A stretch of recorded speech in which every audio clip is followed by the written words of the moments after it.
6페이지 여기부터가 아주 중요하고요. 확정성 그거 하나 문장만 기억하면 되죠. 확정되어 있거나 확정할 수 있거나. 확정할 수 있거나가 무슨 뜻이죠? 확정할 수 있는 기준이나 방법이 마련되어 있으면 충분하다. 둘 중에 하나. 실현 가능성, 특히 행위 당시를 기준으로 반가로 2번 사회통념으로 판단한다는 것. 그래서 불능의 유형의 원시적 불능은 무효고 동그라미 2번 후발적 불능은 유효고, 그 다음에 원시적 불능과 연결되는 게 또 기억에 있는 계약 체결상의 과실책임, 후발적 불능과 연결되는 게 채무 불이행책임과 위헌부담. 꼭 구별하셔야 되죠. 또 하나 원시적 불능과 그래서 니은 세 번째 줄에 있는, 두 번째 줄에 있는 거. 목적물의 수량이 부족하거나 일부가 멸실됐다. 그러면 담보책임이라는 게 따로 있으니까 계약 체결상의 과실책임은 적용될 여지가 없다. 전혀 다른 책임이다. 담보책임은 유효할 때 적용되는 거고, 계약 체결상의 과실책임은 원시적 불능에서 무효일 때 적용되는 책임이니까 담보책임이 성립하는 범위 내에서는 계약 체결상의 과실책임은 적용되지 않는다. 기억하셔야 되죠. 그 다음에 적법성과 관련해서 반가로 2번 특히 단속 규정 있죠? 단속 규정에 해당되는 거 위반하면 처벌이 될 뿐 무효가 아닌 거. 그러니까 요러한 행위 그러면 유효란 말이야. 유효. 그러니까 문제가 다음 중 무효가 아닌 것은 이렇게 물어. 촌스럽게 단속 행위를 그러나 이렇게 안 나온다. 다음 중 무효가 아닌 것은 이렇게 나온다. 그럴 때 동그라미 1번, 2번, 4번. 4번이 최근에 출제될 여지가 아주 높은 단속 규정입니다. 4번이. 그리고 오른쪽 강행규정 위반행위의 두 번째 줄. 추인도 안 되고 전환도 안 된다. 이렇게 나오죠. 강행규정을 위반하는 행위 추인하게 되면 유효가 된다. X. 추인하더라도 효력이 없다. 이렇게 나오죠. 효력이 없다. 추인이 안 된다. 이렇게 다이렉트로 물어볼 수도 있지만 추인하더라도 효력이 없다. 이렇게 나올 수 있다. 지문이. 그 다음에 동그라미 2번. 강행규정을 위반하여 무효인 행위를 저지른 자 스스로 강행규정이 위반되어 무효다라고 주장할 수 있지.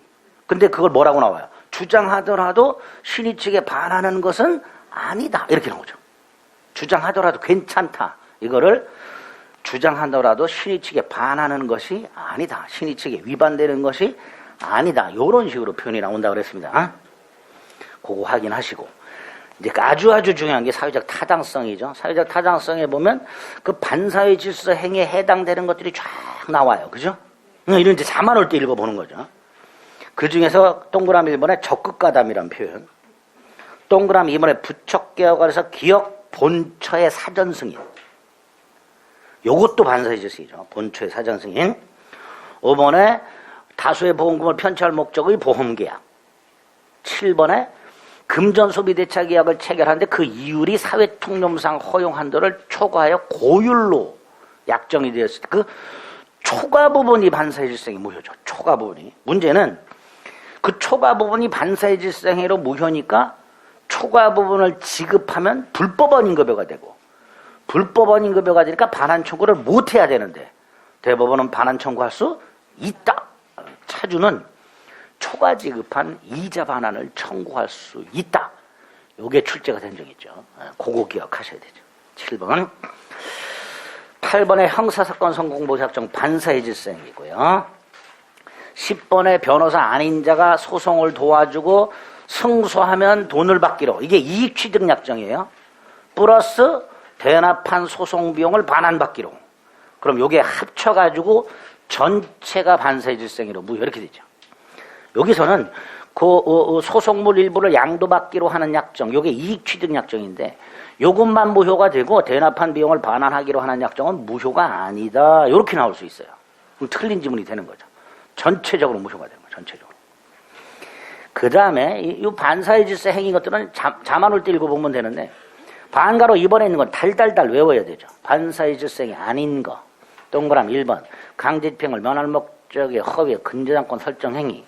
2번 법률행위 성립 과정에 강박이라는 불법적 방법이 사용된 경우, 국가의 위헌적 공권력 행사로 국민의 기본권이 침해된 경우, 비자금을 조성하는 건 반사회 질서행위지만 그걸 은닉하는 거, 전통사찰 주직을 사는 것은 반사회 질서행위지만 그 사람을 주주로 임명하는 거, 5번 양도세 회피 목적 행위들, 6번 부정행위 용서대가로 부인에게 부동산 넘겨주는 거.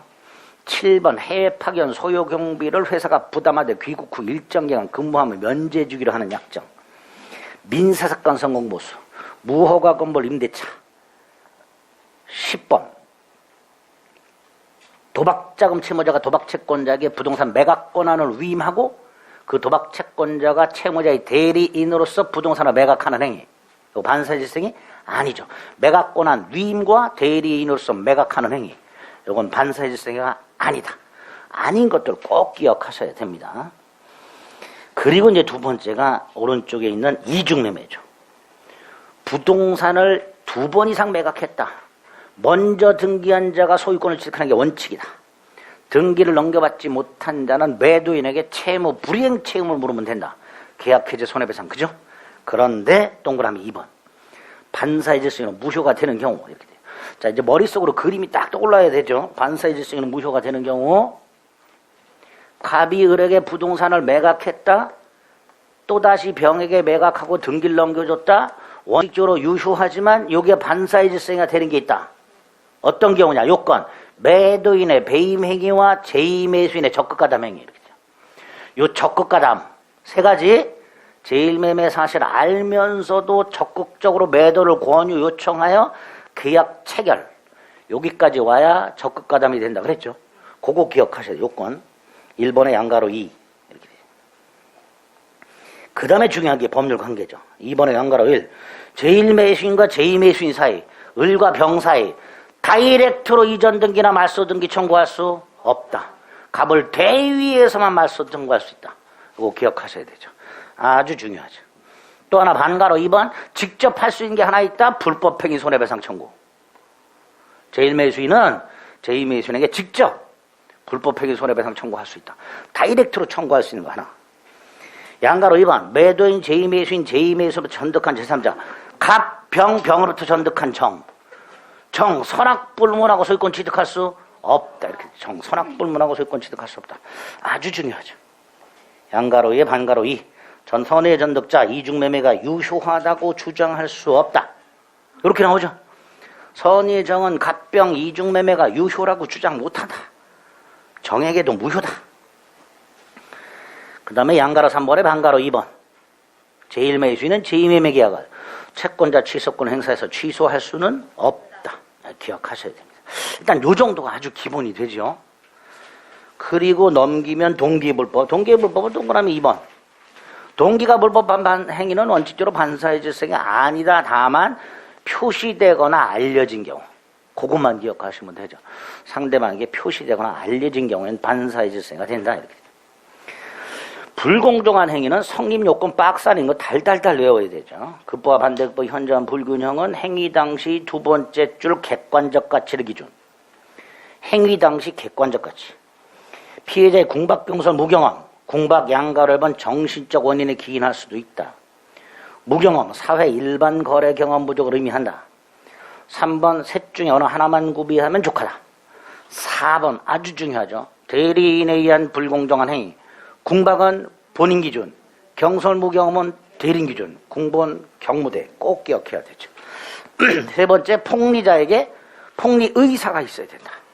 피해자의 궁박 경솔 무경험을 이용하여 폭리를 취하고자 하는 의사가 있어야 된다. 세 가지 요건 기억하시고 그 밑에 동그라미 3번 피해자가 전부 증명하라. 따라서 현저한 불균형만 증명했다 하더라도 궁박 따위는 추정되지 않는다. 추정되지 않는다. 따라서 전부 증명하라. 이게 원래 논리적 순서죠. 적용 범위도 아주 중요하죠. 기억 세 가지 증여, 기부, 경매 적용 안 돼. 하지만 니은 채무면제와 같은 단독행위, 디귿 부재소합의 여긴 적용된다. 특히 부재소합의 효과 추인은 안 돼. 불공정한 행위는 추인하더라도 효력이 없어. 그러나 전환은 인정된다. 다른 유효한 행위로 전환할 수 있다. 오른쪽 메뉴에 판례. 재건축 사업보조에 포함된 토지에 대해서 재건축 사업조합과 알박기한 토지 소유자가 체결한 매매 계약이 그 대금의 과다로 불공정한 행위가 됐을 때 그 대금을 적정한 금액으로 감액하여 유효한 다른 매매 계약의 효력을 인정할 수 있다. 이렇게 되죠. 대금을 까가지고 전환 인정된다라는 거. 범죄령 해석, 특히 의사표시가 불일치할 때 어디에 초점을 맞추느냐. 관련 판례 표시 행위에 맞춰놔. 의사가 아니고 표시 행위, 여기에 초점을 맞춰놔. 표시 행위에 부여한 객관적 의미를 명백하게 확정하는 거다. 당사자의 내심의 의사와는 관계없이 그 표시 행위에 부여한 객관적 의미를 합리적으로 해석해라. 연결해서 양가로 2번 상대방이 표의자의 진정한 의사를 알 수 없다면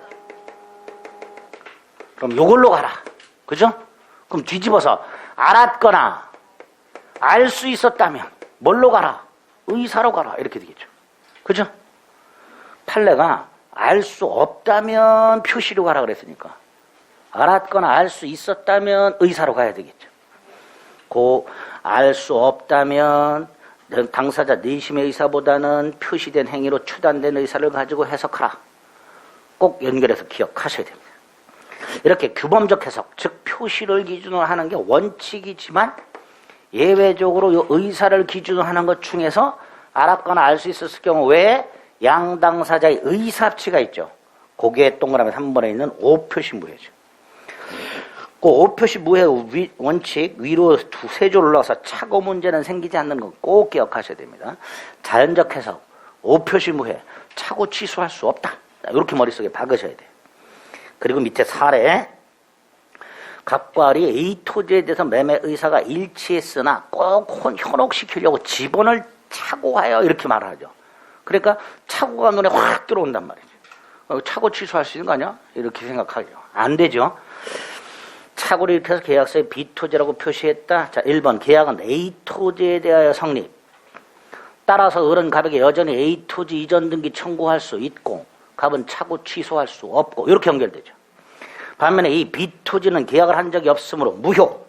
그 다음에 따라서 갑이 소유자고 을에게 B토지 말소 등기 청구할 수 있고 그 다음 등기인 공신력이 인정 안 되니까 B토지를 믿고 산 사람은 선이라 하더라도 소유권을 취득할 수가 없다. 이렇게 딱 연결이 되죠. 아주 중요하죠. 그 다음에 뭐 규범적 해석, 보충적 해석이 있는데 보충적 해석의 동그라미 2번 어쩌고 저쩌고 어쩌고 저쩌고 당사자 의사를 세 번째 줄 보충하여 계약을 해석할 수 있는데 이때 보충되는 의사 당사자의 실제 의사 또는 주관적 의사를 말한다. 이렇게 출제가 된 적이 있죠. 그 보충되는 의사는 말 그대로 보충하는 거예요. 상상을 해서 보충하는 거예요. 그러니까 당사자의 실제 의사나 주관적 의사가 아니라 추인되는 의사, 객관적으로 추인되는 의사를 가지고 해석해라. 요렇게 나오게 되죠. 요 정도는 여러분들이 알고 계실 거예요. 그죠? 그러면 요런 체크한 정도의 내용이 어떻게 문제로 출제되는가 확인하는 거예요. 문제 보고서 요약집을 찾는 게 아니고 14페이지 보겠습니다. 문제